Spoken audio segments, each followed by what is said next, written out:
to start off down here because I'm going to turn over to somebody in just a second, but I want to say thank you to Amy. She has been a great mentor to me, and I haven't been doing legislative work for 39 and a half years, but I have been working in the treatment business for 39 years. And it's obviously something I'm very deeply committed to. And having this opportunity, especially supported by my employer, to work on advocacy, to work on policy, to work on legislative stuff, is a huge gift that I've been given in my career. It's a great privilege for me to be able to share some of what I've learned and to help encourage other people to do that as well. One of the things recently that I've been able to do is build a relationship with our state representative who represents La Haciendas District, and that's Representative Andrew Murr, and most especially in building that relationship with his Chief of Staff, Reagan Elmer. And I invited Reagan to come this morning just to give us a brief welcome and to say hello. They had a Chief of Staff meeting this morning, so he wasn't able to be with us when we got started, but he's here now, and I want to welcome Reagan Elmer. Good morning, everybody. Can everybody hear me okay?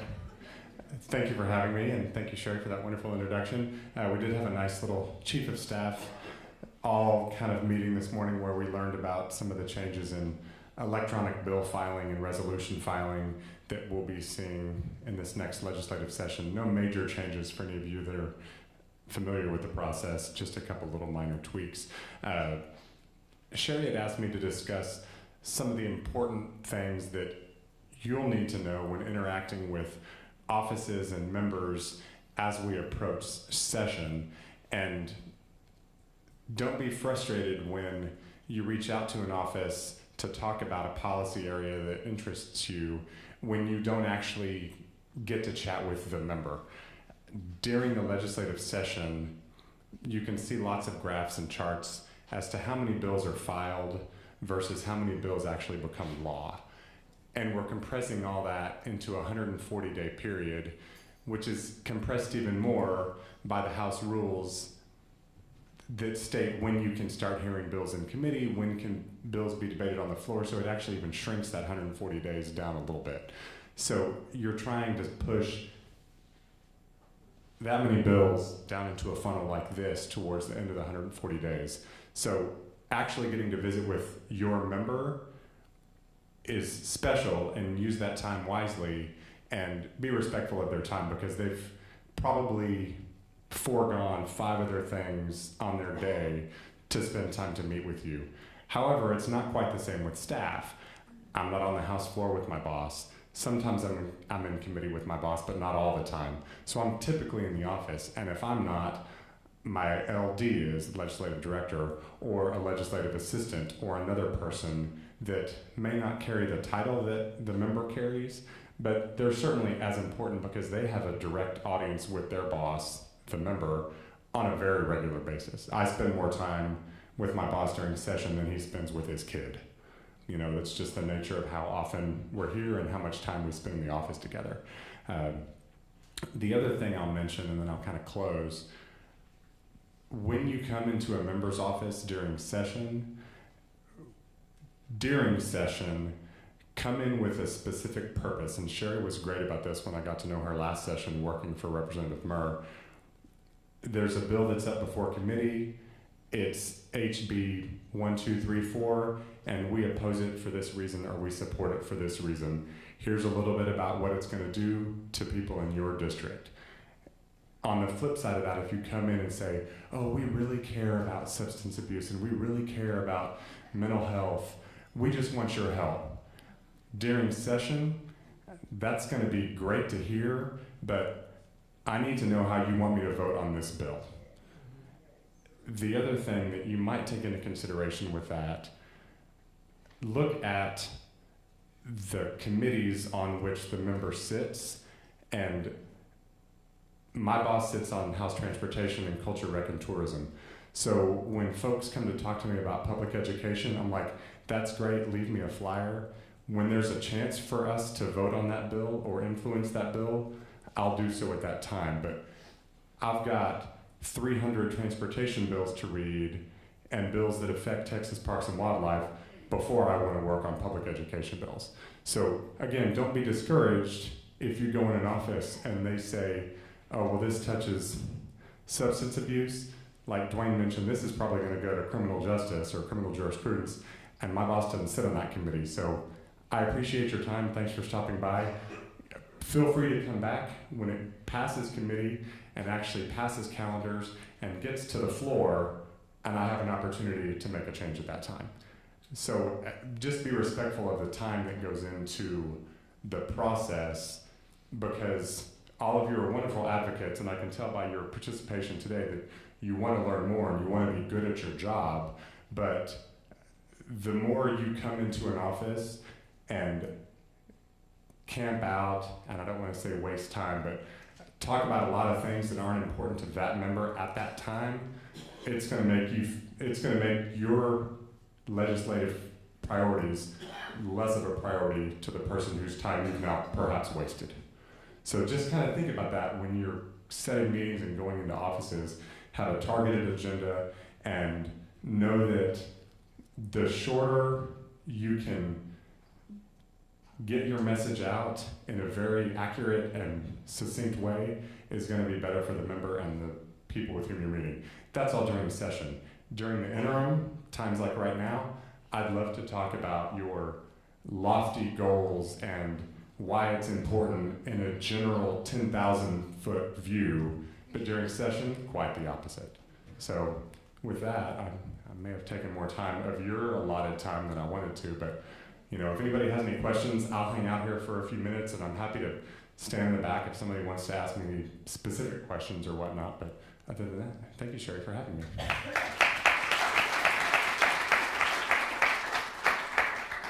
Thank you so much. And just one example of just kind of how this stuff works is during this interim year, the off year from the legislative session, a lot of work gets done by our representatives and by our senators.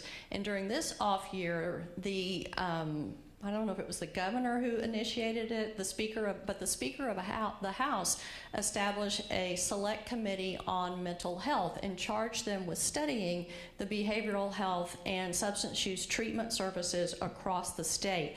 And they have spent this entire year in hearings. A lot of people here, Jason, Tony, Cynthia, a variety of people here have testified before that committee. And Representative Murr, who is a freshman representative and doesn't serve on a particular committee associated with that during the session, was assigned to that select committee. So although he's transportation and parks and recreation and that kind of stuff during the session, during this year, he was a key person on that select committee studying the behavioral health system across the state. So the relationship that we were able to establish, the interest that he had in what we do in his district as service providers was a great was great information for him and a great relationship for us to have as he served on that select committee. So it's there's that 140 days, 150 days during the session, but they do a lot of work outside of that as well. Amy's slide reminded me of her intro slide where it says, everything that you learned in government and thought you'd never need to know. And I'm just reminded about that Facebook post every now and then that pops up that says, oh, another day, and I didn't have to use algebra. And so this is, but this is another day, and guess what? You need to use some of that government that you learned in school. So why do we advocate? And as professionals or as people in recovery, we have this professional responsibility. If pulling out of the NADAC Code of Ethics, it gives this priority to advocating for his or her client, supporting legislation and public policy, and then also the TAP mission statement, which Suzanne referenced when she first started, is very specific that our first priority in TAP is advocacy.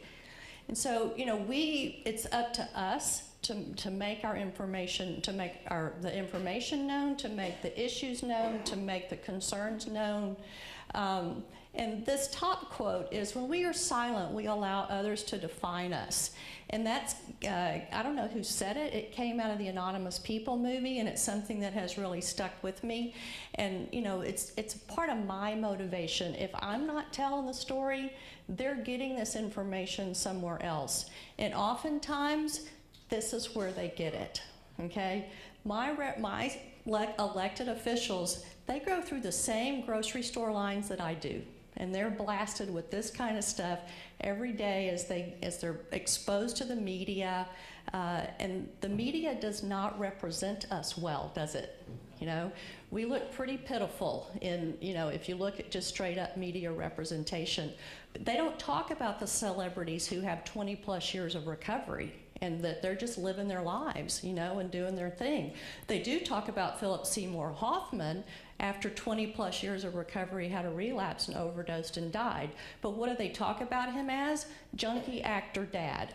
Okay, so if we want this story to be told, it's our responsibility to tell it, and it's our responsibility to tell the truth about it, that treatment works, that people recover, that families are restored. That's our message, okay? Not this, not what Charlie Sheen represents for us, or all the other, you know, celebrities that cycle through rehabs. I read a magazine article in Time magazine a few years ago, and I was just struck. One of the things that it said was that going to rehab has become a coming of age ritual for young celebrities. You know, a coming of age ritual for young celebrities. And they don't generally do it very well. You know, they cycle through, they get out of, Lindsay would get out of rehab and then she would go wreck her car again, and just kind of a mess. So if we want them to know what we do and we want them to know the successes and the miracles of recovery, we need to be telling that story.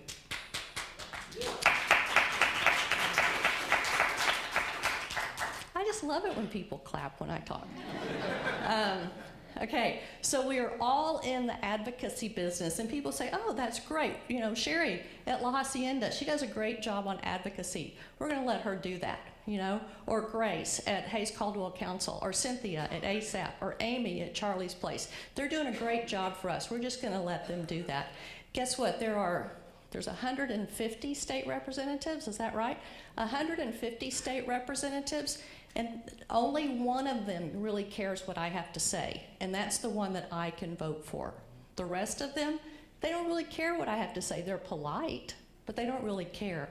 And so one of our goals for this training is to engage people in every single House district in the state, okay?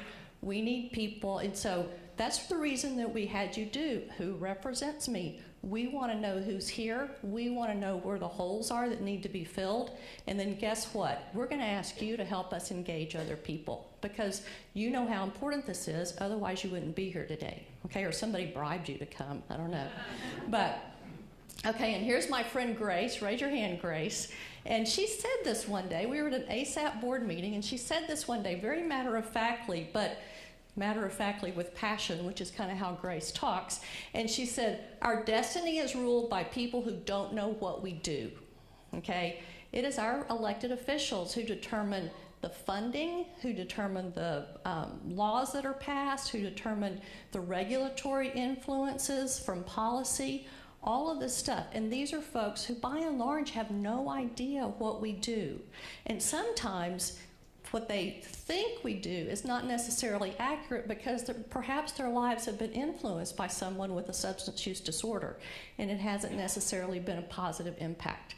And so oftentimes they think they know what we do, or they think that they know how alcoholics are, or they think they know how drug addicts are. A lot of our elected officials are attorneys, and so they've been involved with the criminal justice system, and they've oftentimes seen the recycling of people through the criminal justice system who have substance use disorders. When I first met with Representative Murr, and I said, I work for La Hacienda Treatment Center, he said, oh, I know LaHa. Okay, well, he was a county judge. County judge, oh, that's right, county judge. They have all these different judge names. He is a county judge. And so he, you know, had opportunity to see people who needed to go to treatment or who had been through treatment. So, you know, they know about us. We just need to make sure that they understand us and understand what we do. So shout out to Grace. I've used this a ton. I love this. Okay, so progress that we've made, and this is things, you know, just over the course, and I think this is a great time to be advocating for addiction policy because we really have made some great strides. Just the fact that it is being discussed at the national level, the fact that our presidential candidates have put, you know, addiction policy has been a part of their platform, some a little more defined than others, but that's never happened, okay, where presidential candidates have had addiction policy as part of their platform. So one of the things that we've learned is we've been able to communicate as addiction treatment is a good investment. 2 Texas sessions ago, we had phenomenal increases in revenue for substance use funding. And Dwayne Gallagher said at one of our meetings one day, or no, I think maybe it was Chris, said, y'all quit talking about saving lives and started talking about saving money, okay? And so as crass as that is, you know, our representatives, as I think as Dwayne said, there's a, you know, we can't make money here in Texas. You know, in Washington, they just print more money when they need to. We have to operate within a balanced budget, and we have to show that investment in addiction treatment is going to ultimately pay off in other areas. Someone mentioned the foster care system. It's up to us to give that message that how, you know, more often than not, children that are pulled out of their home and put into foster care, substance use disorders is at play there. Okay, the folks that are in the criminal justice system, more often than not, substance use disorders are a part of that as well. Homelessness, truancy in school, health care, all of these things, we need to put the, do what? Transportation. We need to put the dollars, we need to put the emphasis of the frequency of substance use disorders impacting these various areas. Our nation is highlighting substance use concerns among veterans. That's a huge piece because you know, that has always been kept very, very quiet in the military, that there's really no problem there. That has changed tremendously. The idea that SAMHSA has identified recovery to practice and peer support as one of their strategic initiatives. That says how far we've come in that area. Okay, we know from the 12-step fellowships, peer support is absolutely critical for people to change their lives and be successful in recovery. Okay, and so the idea that we're bringing that into actual focus, putting a lot of money on it, into it. I was in a ATTC meeting earlier this year. Cynthia and I were there together, and our representative for Texas from Department of State Health Services said peers are our workforce development in Texas. Okay, as a licensed counselor, I've got a little bit of issue with that, but I am I'm very positive that we are putting that focus on peer recovery. We need to have more counselors too, though. Treatment as an alternative to incarceration, we've done this in Texas, and I think we're coming back on the upswing at focusing on some of that. And then attention to the prescription opiate epidemic, attention to overdose deaths. Those things have gotten a ton of national attention. My personal idea about this is they've skewed the attention and we're leaving out a whole lot of things. In 2013, there were 50,000 overdose deaths in the country. 30,000 of those were opiate related. 20,000 were other drug related. And then in addition to that, there were 80,000 deaths from alcohol related issues, okay? So we don't have an opiate epidemic in this country, we have an addiction epidemic in this country. We need to be helping to change that conversation as well.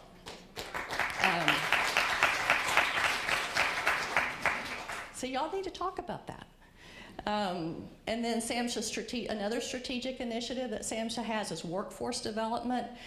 They're funding addiction counselor tuition programs. We hope to have some legislation this year to include LCDCs in tuition reimbursement, loan forgiveness programs here in Texas.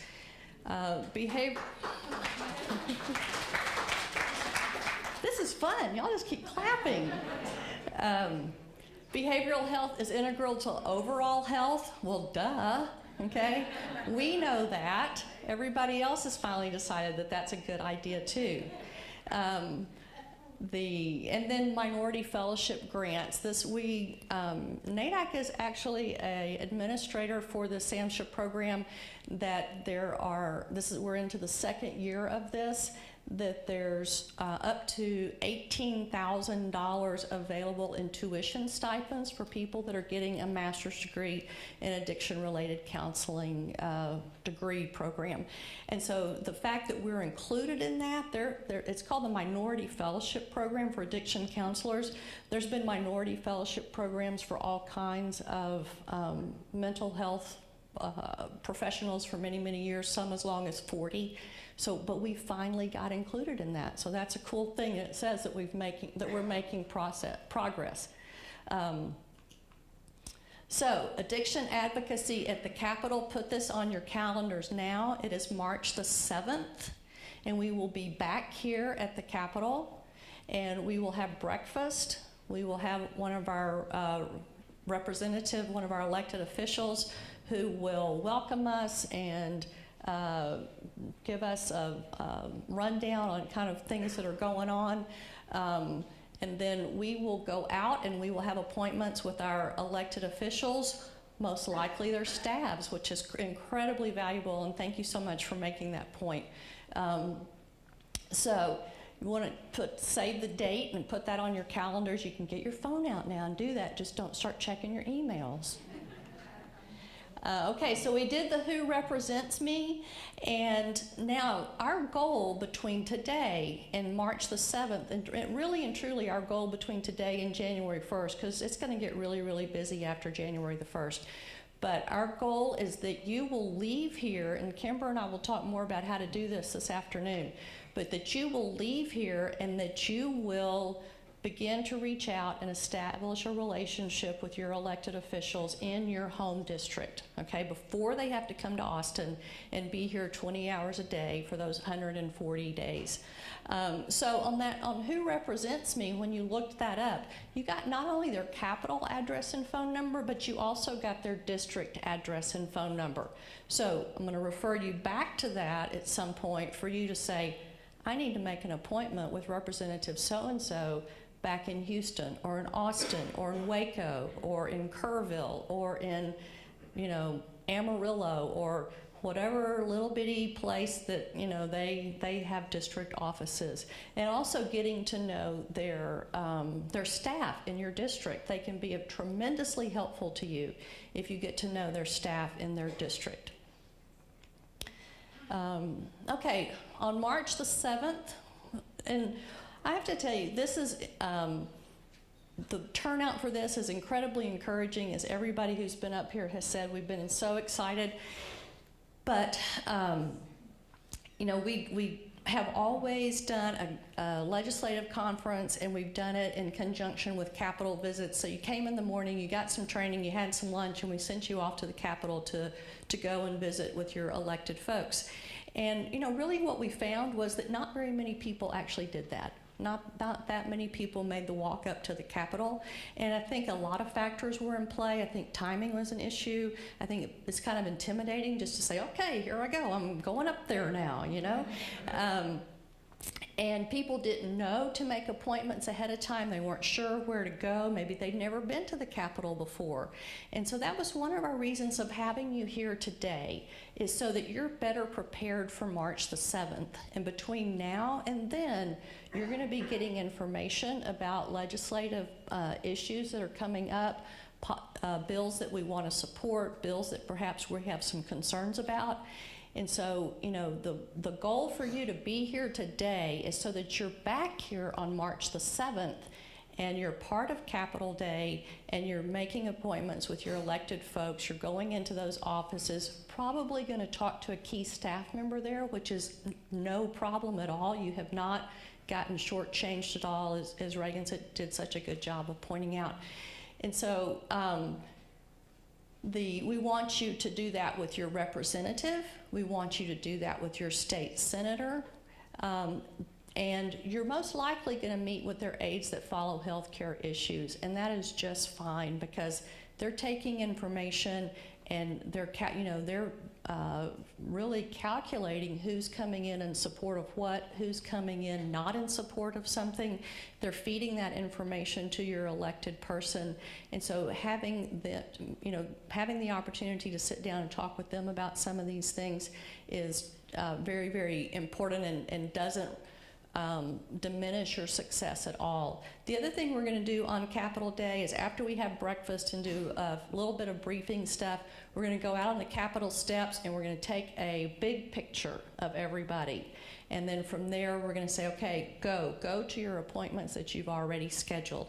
And so our hope and our desire is that people will be encouraged, they'll feel prepared, they won't be intimidated, and they'll feel like, I'm going to do that. I'm making that appointment. I have those appointments today. I'm going to go and see these folks. You want to start to request those appointments in January. And one of I have my personal state representative was not reelected, so I have a new state representative who will be coming in. I have to go and start to develop a relationship with him before he comes in January, because otherwise I'm not really going to have that opportunity to. And then La Hacienda's state senator has retired, did not run for re-election, and so we have to work to begin to develop a relationship with that new state senator. Now the thing is they're not going to get elected until next week, and then so the timeline is really pretty short. So we have to be ready to move whenever that election is over. One of the things I learned from Reagan when he did, we brought our mentoring group up here to the Capitol earlier this year, and he did a great government 101 lesson for us. But if they're just newly elected, they don't even get in their office until maybe the day before the session starts. So it's not like they're going to be hanging out up here between November and January. So you've got this great time from November to January to meet them and talk to them. Find out who the aide is, who their legislative director is that handles their healthcare issues, because you really want that to be your target person. So find out a name and an email. You want to email your request for that appointment. And then you may need to be persistent. I have had folks that just don't respond, and you have to keep kind of going back and going back. So persistence really pays off in this. So these appointments, that's the point of today, is to prepare you for these appointments and to help you to be motivated to do that. And then we want you to organize with other people in your area, and that's one of the reasons that we had you fill out the little forms. What we've had in the past sometimes is we've met each other coming and going. We didn't organize well, and so we had folks walking into a representative's office when another group of people from our group were walking out of the representative's office, and we looked kind of silly doing that. So we want to help you to organize with other people in your area, and you may not know them. The last time we had a legislative policy day, there was like 12 people that I shared a state senator with. So we all coordinated and we all went together. A much better use of their time, as Reagan pointed out, than us, 3 different groups of people coming in and out of their office to talk about the same things. And I've been on the second or third person in that, and it's embarrassing. And this is an example in Austin. Austin has 5 state senators that get a little piece of Austin, and then I think, 11 state representatives that get a little piece of Austin, okay? So, even in a place like Austin, you could say, oh, well, I'll just get with the other people that live in Austin, but that's not necessarily gonna work out well. So what Capitol Day will look like, and I kind of went through a little bit of this already, it's really going to run between 8 and 10. The room that we're going to be in, we have to be out of at 10 o'clock. And we're going to help you. There's going to be brief policy briefings, but we're going to help you be prepared before that, but with the information that we're sending to you. You want to be professional in your dress. Because you want to, everybody in the Capitol is going to be very professional in their dress. You want to dress for success. You want to be with that group. But you do want to wear comfortable shoes, because as you probably already figured out, there's a lot of walking that goes on. Some of us women, we have a pair of, Kimber showed me, I'm calling Kimber out. Look, she's not even in here. She's got a pair of house shoes in her bag. So, so sometimes we have, sneakers, or we have something in a bag, and then we pull out the heels so we look, really good. But wear comfortable shoes. Hopefully you found the Capitol Visitors Parking Garage today, and then you want to arrive early. It's calm here right now. During session, there's a lot of people. There can be lines out the door to come through security, and so you want to come early so that you can get through the screenings that you need to get through, and then sometimes, just look. Sometimes, I've seen a huge long line going out the front door of the Capitol, but this east door of the Capitol, there's hardly anybody there. So, pay attention to where the shorter lines are. And then things that, Amy talked about this, about the hearing piece. If you're asked to come and testify for a Senate or a House committee hearing, you may be here a very long time. And so if you do, bring some snacks, bring some money so you can go to the cafeteria, bring something to read, something that you may want to work on, because you may sit for hours and hours and hours.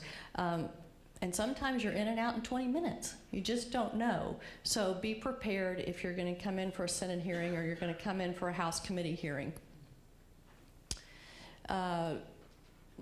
Reagan did a great job of talking about some of these things. You really want to frame your message and want to make it local. How does this impact the representative's district or the senator's district? Okay, so bring it home for them. Give them very specific examples of an organization you work in, an organization you work with. What do you do? How do you do it? Why is it important? Okay, what impact is it making? The idea that we as substance use providers, that people in recovery as peer support specialists, that we are part of the solution. Okay, we bring answers, that we are experts in these areas, and that treating the substance use disorders is going to fix a whole lot of other ills in people's lives, and we need to get that message across. The idea that we make financial sense, I spoke about that already. And then emphasizing who you represent. And today we have representatives of organizations, provider organizations, we have individual counselors, and then we also have people in recovery and peer support specialists. And so,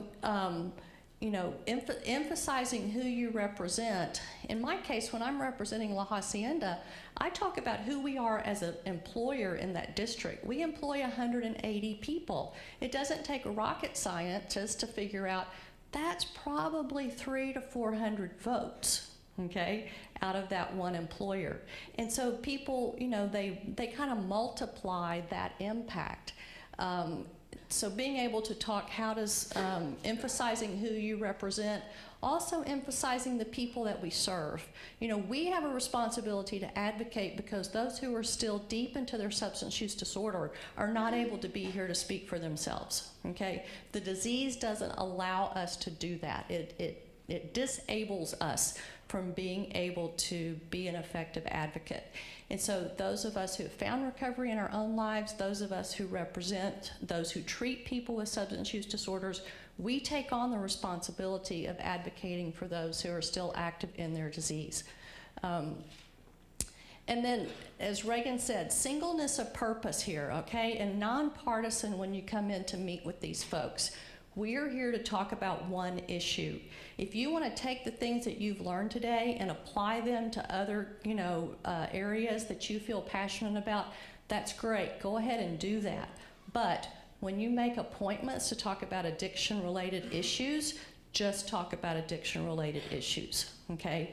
Don't bring in, let's talk about gun control, let's talk about same-sex marriage, let's talk about abortion, and by the way, let's talk about substance use treatment, okay? Don't, just focus on one thing.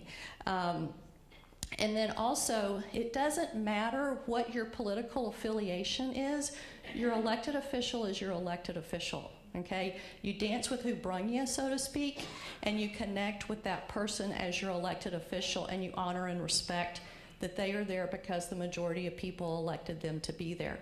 If you have different political philosophies or beliefs or affiliations, just put it aside. Okay, you are a constituent, and they are your elected official. Don't get all party oriented on them. Okay, we're here to talk about a specific issue.